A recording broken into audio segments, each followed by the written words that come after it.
सतनाम सत साहिब जी। भाई बार बार अनाउंसमेंट किया जा रहा है, ये जो मोटरसाइकिल खड़ी है पंडाल के अंदर, जिसकी भी है भाई वो कृपया अपने वहां से हटा ले। सतनाम सत साहिब जी।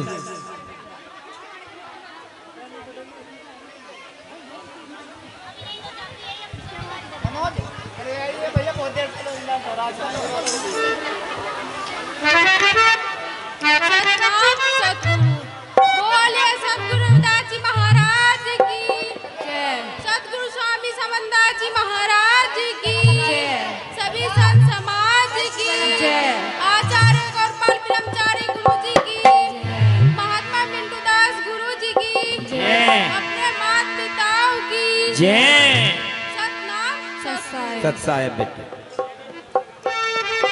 भाई देखे रोड़ा बहुत आ रखा, वो तो समझ में नहीं आना कि भाई कुछ।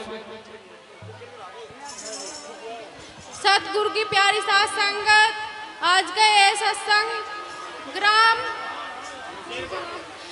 नसीरपुर में फरमाया जा रहा है। सुना है कि पहली बार इस गांव में सत्संग हो रहा है, तो सभी से निवेदन है कि सभी सत्संग ध्यान पूर्वक सुने। सतनाम सतगुरु। हर से हीरा छोड़ के करे आन किया, वे नरियापुर जाएंगे सतबा के रविदास। हाथ फलक बंदगी करूं गुरु चरण निभाऊं सी, मेरी हर पल घबरा राखियो गुरु समनदास जगदीश।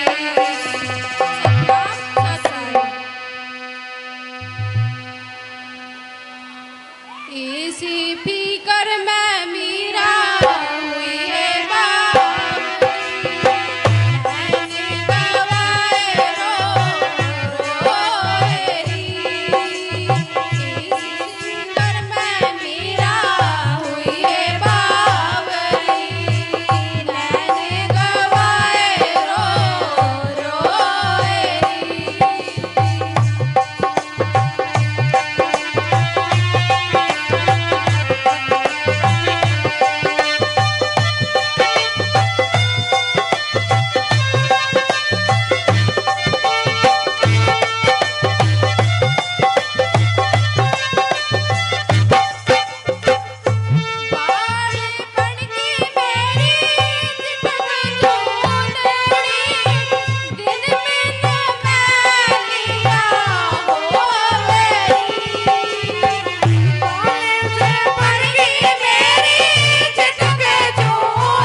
सतनाम सत्संग।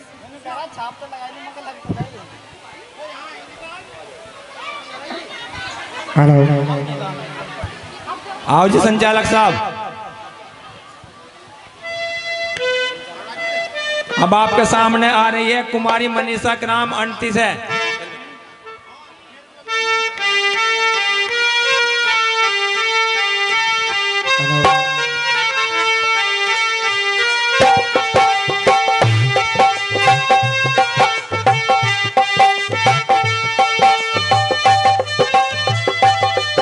और इनके बाद इंदर परबा जो रुकनपुर से तैयार रहे भाई। इंदर परबा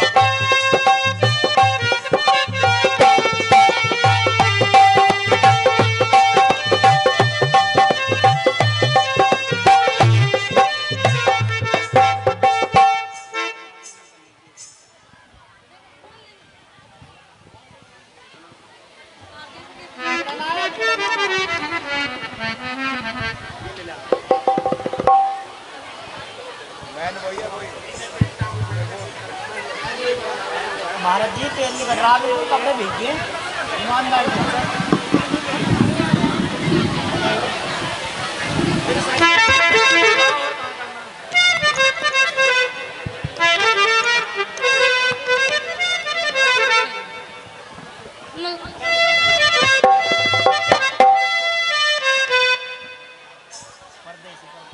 बोले जगत गुरु रविदास जी महाराज की जय। बोले जगत गुरु समनदास जी महाराज की जय। राहु पिता की जय। कर्मा माता की जय। महाराज जी मिंटीदास महाराज जी की जय। आचार्य कमरपाल जी महाराज जी की जय। और आज के इस महान सत्संग की जय। बाबा साहेब अमर रहे। बाबा साहेब अमर रहे। सतनाम सत साहेब।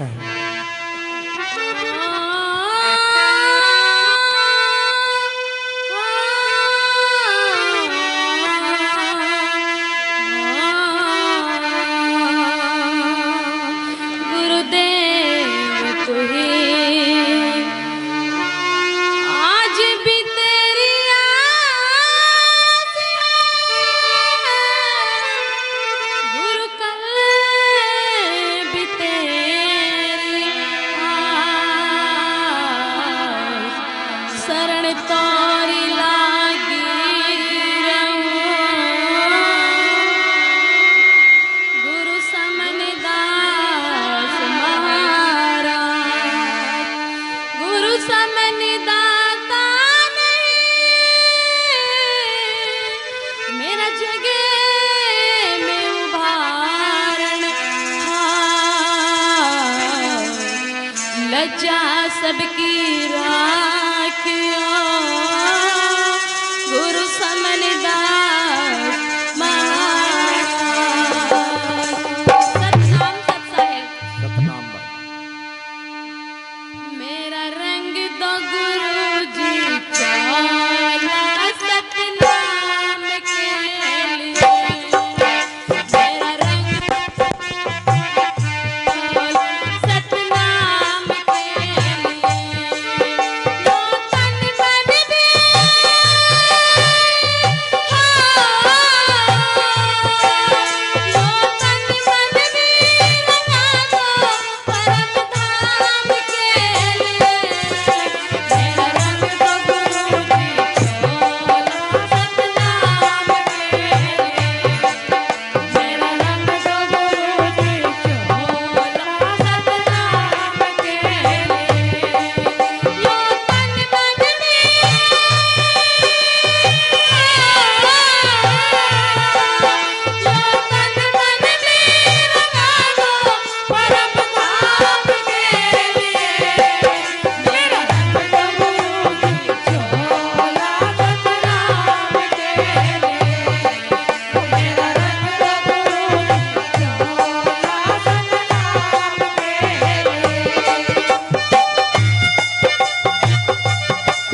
की जय। बोलो जगत गुरु समन्दास जी महाराज की जय। महाराज जी मिंटू दास महाराज जी की जय। आचार्य महाराज जी कमरपाल महाराज जी की जय। आज के इस महान सत्संग की जय। बाबा साहेब अमर रहे, बाबा साहेब अमर रहे, सतनाम सत साहेब। सत साहेब।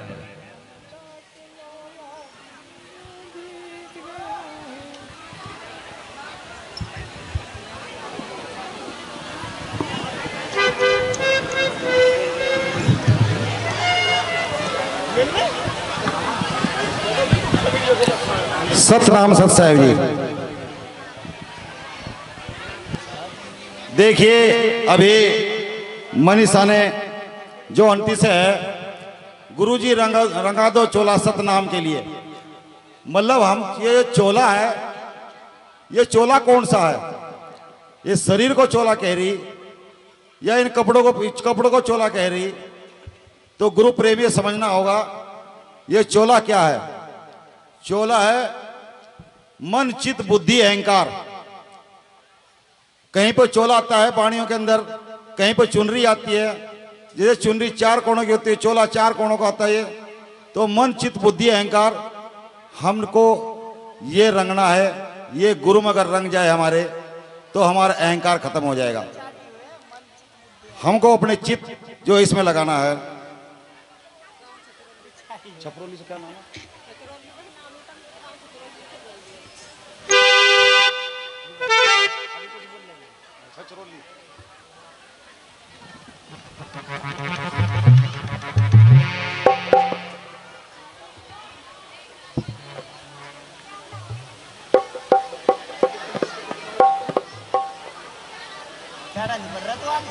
तो अभी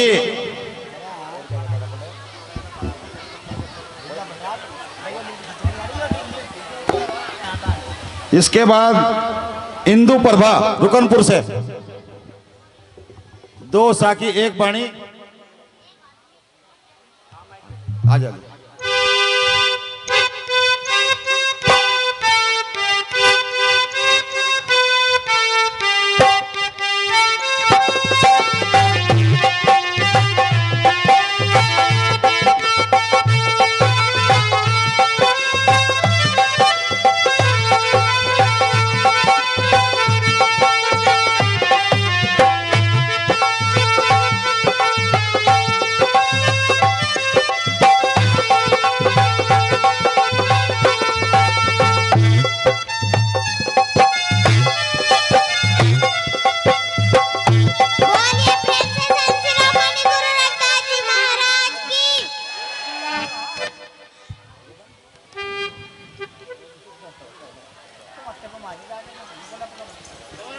आज के महान सत्संग की, अपने माता पिता की,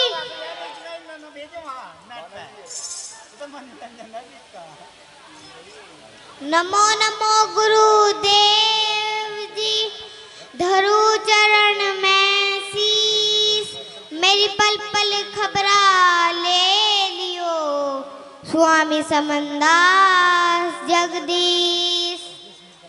नमो नमो मेरे माता पिता, जिनसे बना शरीर, सतगुरु के प्रताप से लगा भजन में तीर। मेरा पैरा गण हो गई बाली उमरिया में, मेरा पैरा गण हो गई बाली उमरिया, बाली उमरिया में, बाली उमरिया में, मेरा पैरा गण हो गई बाली उमरिया। मेरा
सतनाम।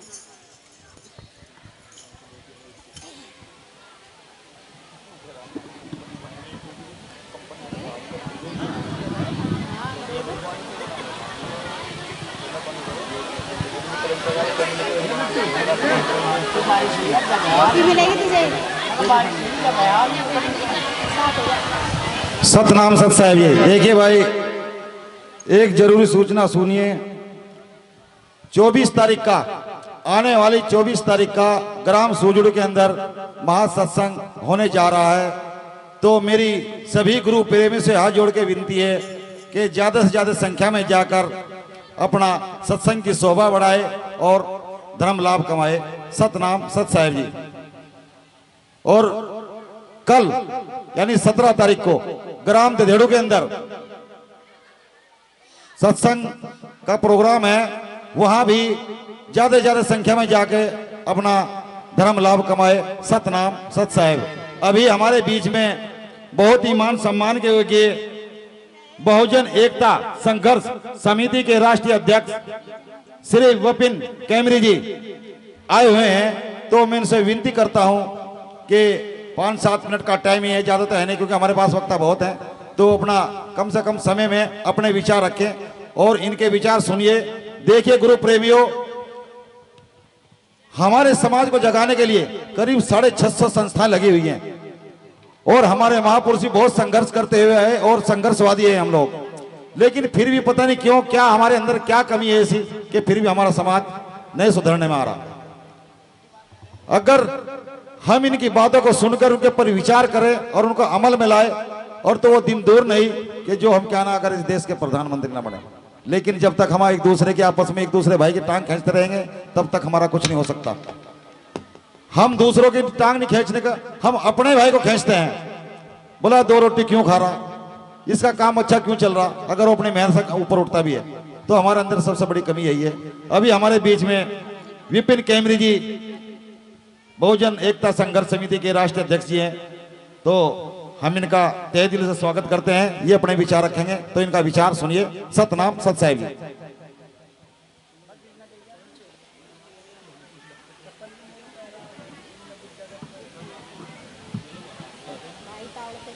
बहुत बहुत धन्यवाद संचालक महोदय। सर्वप्रथम संतों के संत संत शिरोमणि गुरुदास जी के चरणों में नमन करता हूँ। विश्व रत्न डॉक्टर बाबा साहब भीमराव अंबेडकर जी के चरणों में नमन करता हूँ तमाम उन महापुरुषों के चरणों में जिनके संघर्ष और बलिदान की बदौलत ही आज हम अच्छा खा रहे हैं, अच्छा कमा रहे हैं। साथ ही यहाँ उपस्थित आचार्य कंवरपाल जी के चरणों में नमन करता हूँ, जो गुरुदास जी की विचारधारा को पूरे भारत में फैलाने का कार्य कर रहे हैं। और नमन करता हूँ यहाँ उपस्थित सभी साधु संतों को। मेरा नाम विपिन कैमरी है। बहुजन एकता संघर्ष समिति एक सामाजिक संगठन, उससे एक छोटा सा समाज सेवक हूँ। आप लोगों को बता दूं कि आपके गांव में जो ये प्रोग्राम लगा है, सत शिरोमणि सदगुरु रविदास कमेटी के जो जितने भी आयोजक हैं सभी को तहे दिल से धन्यवाद अदा करता हूं कि उन्होंने इस सुंदर प्रोग्राम को आयोजित किया और गुरुदास जी के विचारों को जन जन तक पहुंचाने का काम किया। साथियों, यहाँ उपस्थित मेरी माताएं बहनें जो जितने भी यहाँ लोग मौजूद हैं, मैं आप लोगों से हाथ जोड़ के विनती करता हूं कि अगर आपके गांव में इतना भव्य प्रोग्राम लगा हुआ है तो मैं चाहता हूं कि यहाँ से जब आप लोग जाएं तो गुरुदास जी के विचार अपने मन में लेकर के जाएं। ऐसा ना हो कि आप आए हो और बस जब चले जाएं तो सब भूल जाएं। इसमें हमारा नुकसान है, क्योंकि आज की जो व्यवस्था है इस देश के अंदर, कहीं ना कहीं हम लोगों को, हमारे समाज को एकजुट होना पड़ेगा, तब जाकर के गुरुदास जी का सपनों का भारत तैयार होगा। मैं आपसे एक बात कहूं, जब गुरुदास जी ने एक बात कही, ऐसा चाहूं राज में जहां मिले सबन को अन्न, छोटे बड़े सब संग बसे रहदास रहे प्रसन्न। मैं इस बात से अपनी बात को शुरू करता हूं। गुरुदास जी ने यह बात क्यों कही कि मैं एक ऐसा राज चाहता हूं जहां सबको खाने की व्यवस्था हो, कोई भूखा ना मरे, कोई छोटा बड़ा ना हो, सब खुश रहे, खुशहाल रहे। ऐसा भारत, ऐसा समाज गुरुदास जी ने कल्पना की। और ये कल्पना जब पूरी होगी जब ये समाज खुद इसका प्रण लेगा। लेकिन मैं देखता हूं, मुझे तकलीफ होती है कि जब हमारे समाज में कोई लड़का अगर सरकारी नौकरी पे पहुंच जाता है तो वह गरीब की तरफ देखना बंद कर देता है। वो लड़का या उसके घर वाले भी अगर वो डिमांड करते हैं किसी लड़की की शादी की, तो वो भी या तो पैसे वाली हो या अच्छा बिजनेस हो, गरीब की तरफ देखना वो लोग बंद कर देते हैं। भाई जब हम ही लोग अगर अपने समाज का हाथ पकड़कर आगे नहीं लेकर के आएंगे तो कौन लोग हमारा भला करेगा? हमें इस व्यवस्था को बदलना पड़ेगा। ये तो दहेज प्रथा है, इसको हमें कहीं ना कहीं जड़ से खत्म करना पड़ेगा। आज बता रहा हूं, क्योंकि हम मेहनत करके मजदूरी करके कैसे भी करके अपने बच्चों को पढ़ा लिखा रहे हैं, लेकिन इसका मतलब ये नहीं कि हम अपने इस गरीब समाज को भूल जाएं। हमारा कर्तव्य बनता है गुरुदास जी के विचारों पर चलने का कि हम अपने उस छोटे भाई का भी हाथ पकड़े जिसको हम भूल गए।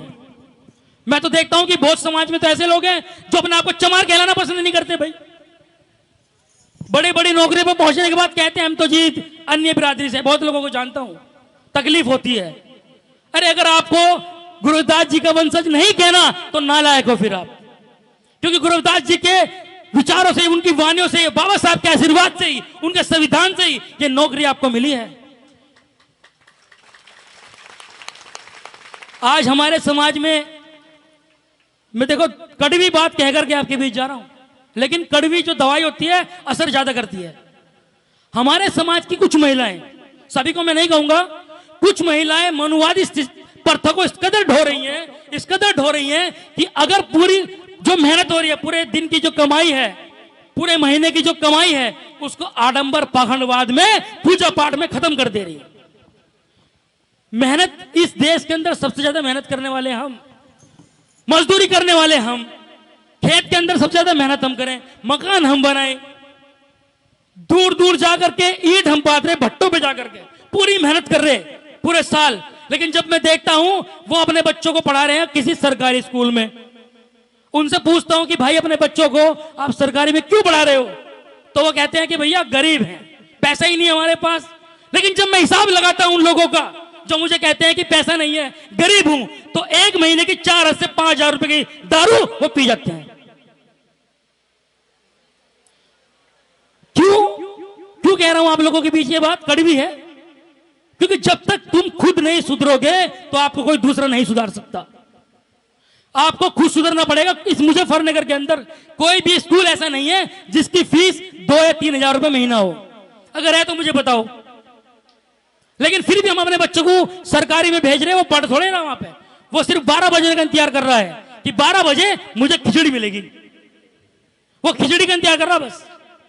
अरे बाबा साहब ने आपको ऐसी व्यवस्था दी, गुरुदास जी ने आपको ऐसी व्यवस्था दी, इस व्यवस्था के अंदर रहकर भी अगर आप लोग कामयाब नहीं हो पा रहे तो कहीं ना कहीं हमारी गलती है। जब तक हम लोग शिक्षित नहीं बनेंगे वो लोग हमारा शोषण करते रहेंगे, और शोषण हो रहा है, शोषण आप लोगों को हो रहा है। आप लोग इसको बात को मानो या ना मानो। हो सकता है मुजफ्फरनगर के अंदर इस गांव में आप सुरक्षित हो, लेकिन दिन भर घूमता हूं समाज में, शामली के अंदर मैं कई जिलों में जाता हूं, कई गांव में घूमता हूं, ऐसी ऐसी घटना मेरे सामने आती है, अगर बताऊं तो आप लोग रो पड़ोगे। हमारे समाज का एक व्यक्ति जो दिन भर मेहनत मजदूरी करता रहा एक के खेत में, और जब उसको तनख्वाह नहीं मिली, उसको जब उसकी मेहनत के पैसे नहीं मिले, तो उन लोगों ने उसके दोनों पैर के अंगूठे काट दिए। और ये घटना ज्यादा दूर की नहीं है भाई, शामली गांव झाल, पता कर लेना कभी भी। इस सिस्टम को अभी भी आप ढो रहे हो। और वो जो अंगूठा काट रहे हैं ना, वो जो इतनी हिम्मत कर रहे हैं, उनकी हिम्मत इसलिए हो रही है क्योंकि आपके अंदर एकजुटता नहीं है। इस भारत के अंदर सबसे ज्यादा संख्या आप लोगों की है, लेकिन एकजुटता के कारण आप लोग बिखरे हुए हो। आपके अंदर एकजुटता नहीं है, इसलिए वो लोग आपका शोषण कर रहे हैं। जिस दिन आपने तय कर लिया, जिस दिन आपने सोच लिया, मैं कह रहा हूं गुरुदास जी के वंशज पूरे भारत में इतनी संख्या में मौजूद है कि जिस तरफ आप चाहोगे हवा को रुख उस तरफ मोड़ दोगे। सम्मानित साथियों, मेरी माताएं, मेरी बहनें, ज्यादा समय तो मैं नहीं लूंगा, और भी लोग हैं, लेकिन एक बात जरूर आपके बीच कह करके जाऊंगा कि आज हमारे बीच मनुवादी सिस्टम को इस तरह खड़ा कर दिया जा रहा है कि हम लोग भी इसको नहीं समझ पा रहे। देखिए, मैं जब भी किसी प्रोग्राम में पहुंचता हूं तो सबसे पहले मैं बाबा साहब की तस्वीर देखता हूं कि वो किस तरह से लगी हुई है। आपके प्रोग्राम में जो बाबा साहब की जो उंगली है, जिस तरफ ये उंगली दिखाई गई, यहां पे उंगली नहीं थी। ये उंगली बाबा साहब की इस तरफ थी, इस तरह थी संसद की तरफ, लेकिन इस उंगली को इस तरफ कर दिया गया। इस चीज को आपको समझना पड़ेगा। और भाई मैं निवेदन करूंगा यहाँ की टीम और कमेटी से भी कि जब अगली बार आप लोग प्रोग्राम लगाए, या तो बाबा साहब के जो तस्वीर लगा रहे हैं उसमें किसी प्रकार उनका हाथ ना हो। अगर उनका हाथ हो तो वो इस तरफ हो जिस तरफ था संसद की तरफ, उसको इस तरफ मत लेकर के जाओ। मैंने एक तस्वीर देखी जिसमें टिक्का लगा हुआ था बाबा साहब को। तो वो चाह रहे हैं कि जो सिस्टम वो तैयार कर रहे हैं आपको सिस्टम में धकेल दें, मनुवादी सिस्टम, पूजा पाठ, आडंबरवाद, पाखंडवाद, इस तरफ आपको ले जाना चाह रहे हैं। क्योंकि यहाँ पे बच्चे बैठे हैं ना, जो छोटे छोटे बच्चे बैठे हैं, अगर हमने ये तस्वीर नहीं बदली तो आने वाले समय में ये लोग आपसे सवाल करेंगे कि बाबा साहब का अगर हाथ संसद की तरफ था तो ये उंगली किसने की। ये आपको समझना पड़ेगा। और भाई मेरी बात अगर किसी को बुरी लग रही हो तो हाथ जोड़ के माफी मांगता हूं और अपनी बात यहीं समाप्त करता हूं। जय गुरुदेव, जय भीम।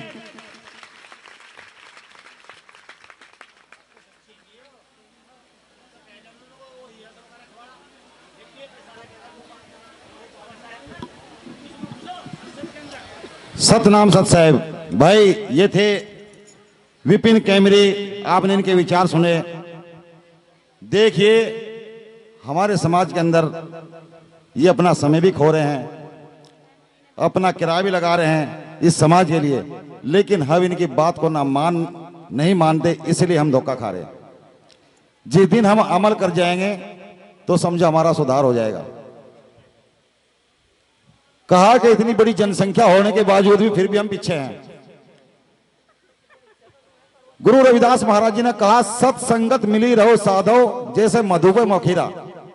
देखिए मक्खी बहुत छोटी होती है, मधुमक्खी बहुत छोटी होती है, लेकिन जब वो छत्ते पे इकट्ठी रहती है और तो चाहे कितना भी बड़ा बलवान क्यों ना हो, लेकिन उनको छेड़ते हो घबराता है। अगर हम ऐसे मिल जाएं तो हमें कोई छेड़ने वाला नहीं है। हमारा इतना बड़ा समाज होते हुए भी और भी समाज है, जैन धर्म है, सिख धर्म है और क्रिश्चियन धर्म है, लेकिन उनके ऊपर कोई अत्याचार नहीं होता। हमारे पर क्यों अत्याचार होता है? क्योंकि हमारे अंदर एकता नहीं है। यही सबसे बड़ा कारण है। जबकि उनकी जनसंख्या हमारे से बहुत ज्यादा कम है। इस हिंदुस्तान के अंदर सबसे ज्यादा जनसंख्या हमारी है, लेकिन फिर भी हम क्या नाम अत्याचार सह रहे हैं। तो गुरु प्रेमियों, इन पर विचार करना होगा और हम आपस में मिलकर रहना होगा। यही बाबा साहब ने भी कहा, शिक्षित बनो, संगठित रहो और संघर्ष करो। जो गुरु रविदास महाराज जी ने कहा वही बाबा साहब ने भी कहा। तो इसलिए गुरु प्रेमियों, इसको समझो और आपस में बैर विरोध मत करो, आपस में मिलजुल कर रहो। अगर एक भाई ने दो शब्द बोल दिए हैं तो उसको क्या ना सहन करने की शक्ति भी रखनी चाहिए। इससे कुछ नहीं हो रहा। हम दूसरे, आज तक हमारे क्या नाम जो बड़े बुजुर्ग आए, पूर्वज है, आज तक उनको बेचारे सहन ही करते हुए आए। गुरु रविदास महाराज जी ने बड़े बड़े राजाओं महाराजाओं को बड़ा शिष्य बना लिया और किसी को एक शब्द भी नहीं बोला। कारण सहनशीलता, क्योंकि सहनशीलता बहुत बड़ी है। तो अभी क्योंकि प्रवचन काफी हो गए, सत्संग की कड़ी को आगे बढ़ाते हुए